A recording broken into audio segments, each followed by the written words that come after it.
When Elon Musk took over Twitter, or X as it's now known, he promoted himself as a beacon of free speech. But an anti-hate speech organization says he's doing his best to silence them. The Center for Countering Digital Hate published research citing an increase in hate speech since Musk took over, and now the tech billionaire is suing. Musk is claiming tens of millions of dollars of lost advertising revenue.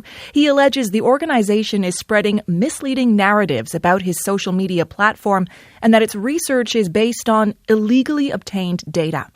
Imran Ahmed is the founder and CEO of the Center for Countering Digital Hate. We reached him in Washington, D.C.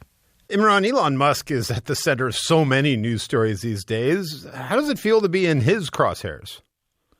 Well, I mean, the truth is that we've been working to look at Elon's record at Twitter for quite some time, ever since he took over the platform.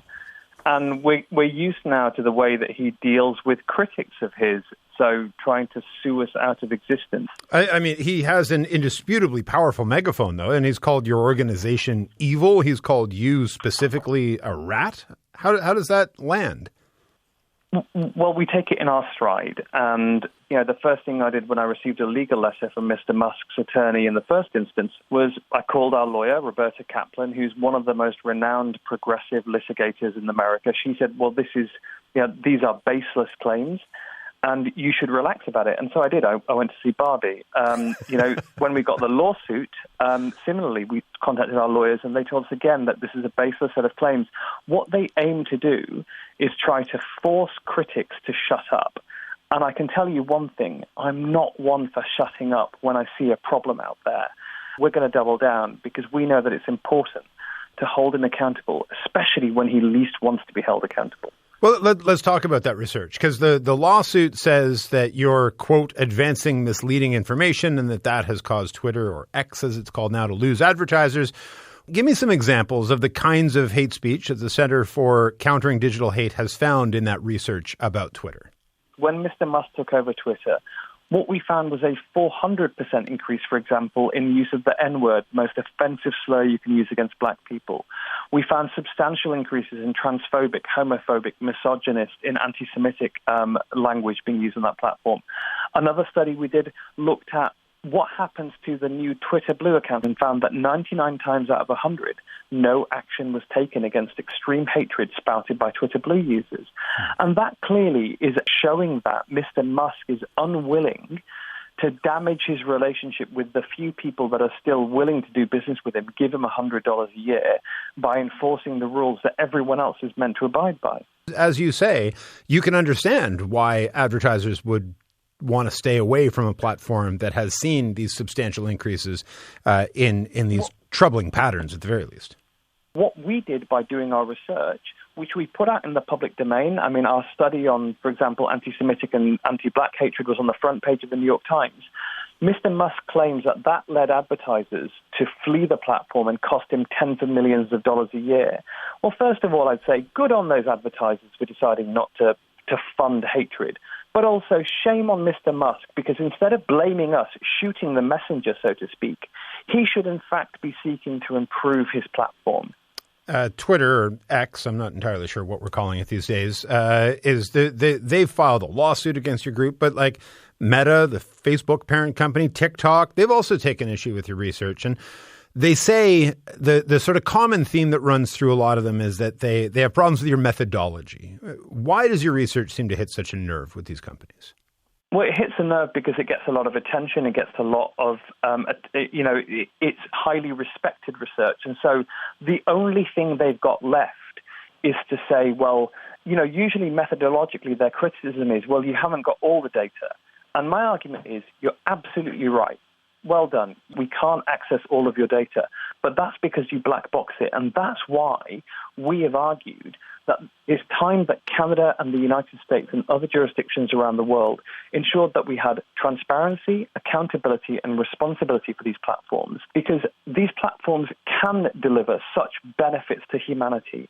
But at the moment, run as they are by a small coterie of billionaires in Silicon Valley who simply do not care about the fact that they have become, wittingly or unwittingly, vectors for hate and disinformation into our society.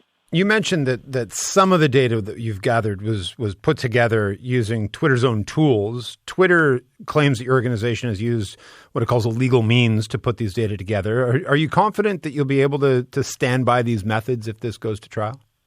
We're incredibly confident that we'll be able to defeat this lawsuit. And, I mean, we haven't gone through all of the various claims in there, everything from as bonkers as we are secretly funded by the U.S. government to, the means that we use to gather data. I mean, look, they're casting around for some way to attack us, and the truth is that we will be able to defeat this lawsuit in the courts. And we look forward to that opportunity to finally show that Mr. Musk, rather than being the free speech absolutist he claims to be, is in fact a thin-skinned man who is incapable of taking criticism, incapable of looking into himself for the solution to his own problems, and therefore is childishly lashing out against watchdog groups that seek to protect people, families, and our democracy.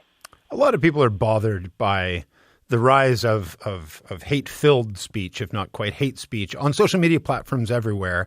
But I think it's easy enough to see a thing on Twitter or the internet or whatever and disconnect it from how this really impacts our lives.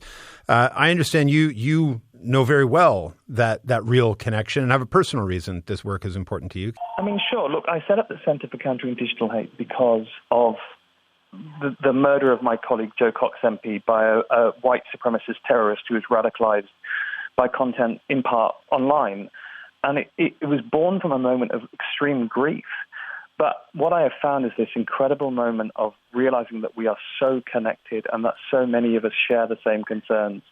And actually, our targets are the same, which is these unaccountable billionaires who run these platforms that have such an influence on our lives. At a broader level, I think all of these conversations and this lawsuit and the work you've been doing, it all revolves around free speech. And where do you think this lawsuit fits into the idea and how it fits in our society today of freedom of speech? Well, platforms have the freedom to decide what's on their platform too. So I'm sure that you and I don't go onto social media platforms and spout hate or disinformation. Well, that's our responsibility and we respect that. But then there's a necessary reciprocal right that we have to expect others to abide by it too, and that we expect the platforms to enforce those rules. Actually, this comes down to social contracts, like how we decide how we behave as a society, and whether or not the people that we put in charge are behaving as good custodians of public discourse and public spaces. Well, look, it's an important conversation. We're certainly glad to get you on to speak about this today. Thank you for your time. My pleasure. Imran Ahmed is the founder and CEO of the Center for Countering Digital Hate. We reached him in Washington, D.C. Twitter did not respond to a request for comment before this show went to air.